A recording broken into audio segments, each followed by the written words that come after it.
এখন আমরা আছি মুর্শিদাবাদ জেলায় বেলডাঙ্গা স্টেশনে।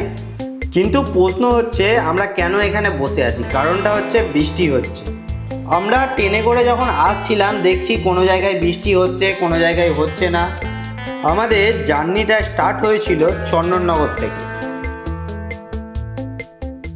চন্দননগর স্টেশন থেকে আমাদের বাড়ি যেতে মাত্র 10 মিনিট লাগে। তো আমরা টোটো করে চন্দননগর স্টেশনে এসেছিলাম বাড়ি থেকে। চন্দননগর থেকে আমরা বেলডাঙ্গা পর্যন্ত পুরোটা ট্রেনে আসিনি, কোনো কোনো জায়গায় টোটোতে চেপেছি, কোনো কোনো জায়গায় ম্যাজিক গাড়িতে চেপেছি, কিন্তু মেনলি আমরা ট্রেনেতেই এসেছি। চন্দননগর স্টেশন থেকে আমরা ডাইরেক্ট বেলডাঙ্গার টিকিট কেটে নিলাম প্রথমে। তারপরে আমরা চুঁচড়ো গেলাম, চন্দননগর থেকে ট্রেনে করে চুঁচড়ো গেলাম। চুঁচড়ো স্টেশন থেকে জাস্ট নামলাম, এটা হচ্ছে 17-18 নম্বর রুট। আমরা নেবেই ম্যাজিক গাড়ি পেয়ে গিয়েছিলাম। তোমরা দেখতে পাচ্ছ আমরা রেল লাইনের নিচে দিয়ে যাচ্ছি। আমরা যেদিকে যাচ্ছি সেই দিকে আছে খাদনের মোড়, আর বিপরীত দিকটা হচ্ছে ধনেখালিতে চলে গেছে। আমরা দেখতে দেখতে খাদনের মোড়ের কাছাকাছি চলে এলাম, আর সামান্য একটুখানি গেলেই হচ্ছে খাদনের মোড়। কলকাতা টু লালগোলা একটা ট্রেন আছে যেটার টাইম হচ্ছে 2:57। আমরা সেই ট্রেনটা চাপবো যেটা নৈহাটি স্টেশন থেকে ছাড়বে। আমরা এখন খাদনের মোড়ে ঢুকছি। খাদনের মোড়টা হচ্ছে একটা 4 মাথা মোড়। আমরা যেই দিক থেকে আসছি সেই দিকটা নিয়ে আলাদা করে কিছু বলার নেই। এই রাস্তাটা একদম ধনেখালি থেকে চুঁচড়ো স্টেশনের ওপর দিয়ে খাদনের মোড়ে যাচ্ছে। আর এই যে বাঁদিক থেকে যেই গাড়িগুলো আসছে এগুলো সব চন্দননগর থেকে আসছে। এটাই হচ্ছে জিটি রোড, আর এটা সোজা ব্যান্ডেলের দিকে চলে গেছে। এই যে ডান দিকে যদি আমরা চলে যাই তাহলে ব্যান্ডেলে চলে যাব। আর আমরা যেই রাস্তাটা দিয়ে যাচ্ছি এটা সোজা চলে গেছে চুঁচড়ো ফেরিঘাট। আর একটু আগেই বললাম বাঁদিকে হচ্ছে চন্দননগর, যেটা রেল লাইনের প্যারালালিভাবে চন্দননগর চলে গেছে। ম্যাজিক গাড়িটা একদম চুঁচড়ো ফেরিঘাটের কাছেই নামিয়ে দিয়েছিল।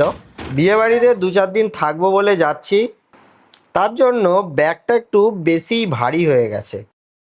এটা হচ্ছে চুঁচুড়া ফেরিঘাট, এর ওপারে হচ্ছে নৈহাটি। এখান থেকে আমরা টিকিট কেটে ওপারে যাব। টিকিটের মূল্য হচ্ছে মাত্র 8 টাকা করে। আমরা 1:30টার সময় বাড়ি থেকে বেরিয়েছি, আর এখন 2:30 বাজে। আমরা যে ট্রেনটায় চাপবো বললাম সেইটার টাইম হচ্ছে 2:57, যেটা হচ্ছে কলকাতা টু লালগোলা। আর প্রায় 25 মিনিট হাতে আছে, দেখা যাক ট্রেনটা পাওয়া যায় কিনা।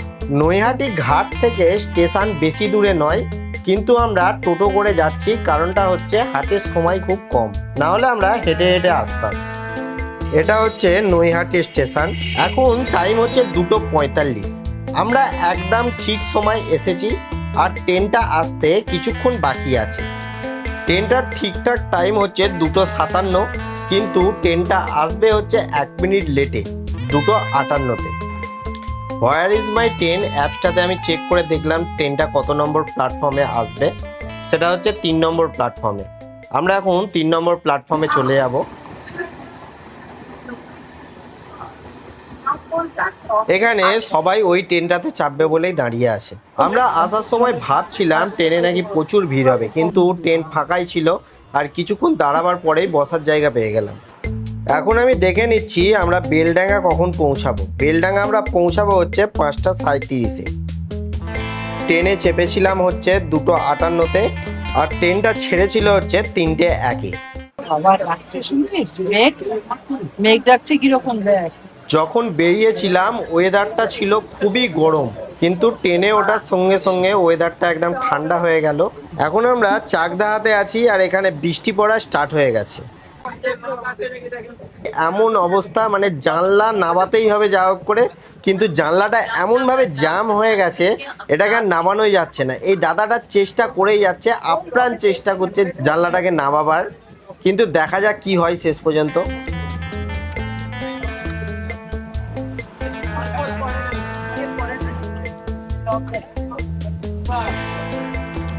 ওই তো নেমেছে, লকটা খোলাই ছিল।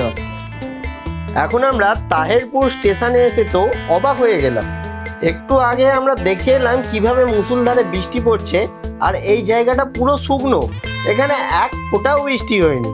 ট্রেনে ওঠার পর থেকেই ইসরাব প্রথম থেকেই খালি খাই খাই করছিল, কিন্তু যেভাবে বৃষ্টি পড়ছিল কোনো খাবার উঠিনি ট্রেনে। ফাইনালি ইসরাব আনহেলদি খাবার পেয়ে একদম খুশি। কৃষ্ণনগর স্টেশন পার হয়ে আমরা এখন এগিয়ে চলে যাচ্ছি। কৃষ্ণনগরে শঙ্কর মিষ্টান্ন ভান্ডার বলে একটা মিষ্টির দোকান আছে। ওপারে যে রাস্তা গেছে একটা প্যারালালি রেল লাইনের সাথে, ওই রাস্তাটা দিয়ে ওই মিষ্টির দোকানে যাওয়া যায়।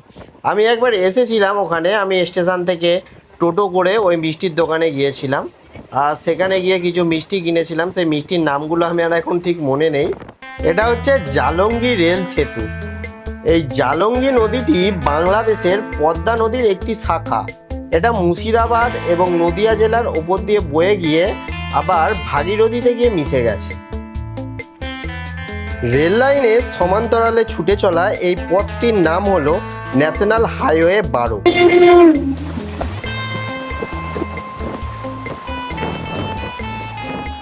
এই ন্যাশনাল হাইওয়েটা উত্তর এবং দক্ষিণ বাংলাকে সংযুক্ত করে রেখেছে।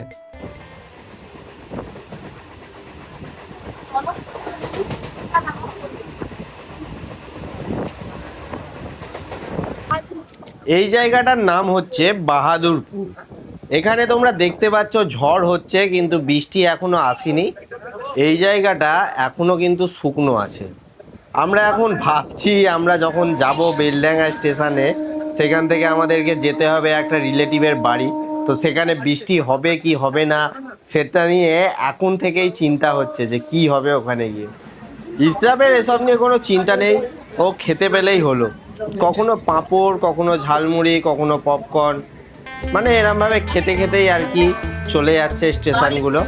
আর মোটামুটি আমরা এখন কাছাকাছি চলে এসেছি, আর একটু পরেই হচ্ছে পাগলাচণ্ডী স্টেশন।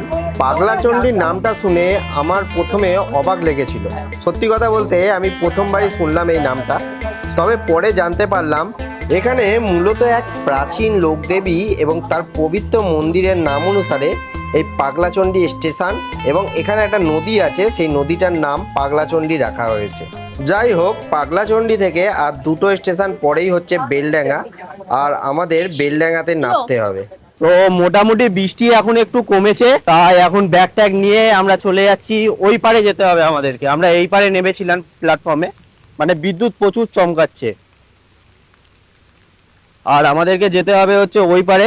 আমরা এই পার থেকে হেঁটে হেঁটে ওই যে ওভারব্রিজ আছে ওপরে, ওই ওভারব্রিজের ওপর দিয়ে ওই পারে যাব। ওই পারে গিয়ে ওখান থেকে টোটো চাপতে হবে, তারপরে আমরা যেতে পারবো হচ্ছে আমার রিলেটিভের বাড়ি। আমরা ওই দিক থেকে আসছিলাম, আর আস্তে আস্তে এইখান দিয়ে আমরা জাস্ট পার হতাম, কিন্তু তার আগেই আবার জোরে বৃষ্টি এসে গেল। এইখান দিয়ে আমাকে পার হতে হবে, কিন্তু এখন এতটাই বৃষ্টি পড়ছে, দাঁড়িয়ে আছি এখানে। বৃষ্টিটা যেই ছাড়বে একদম স্যাট করে উপরে চলে যাব।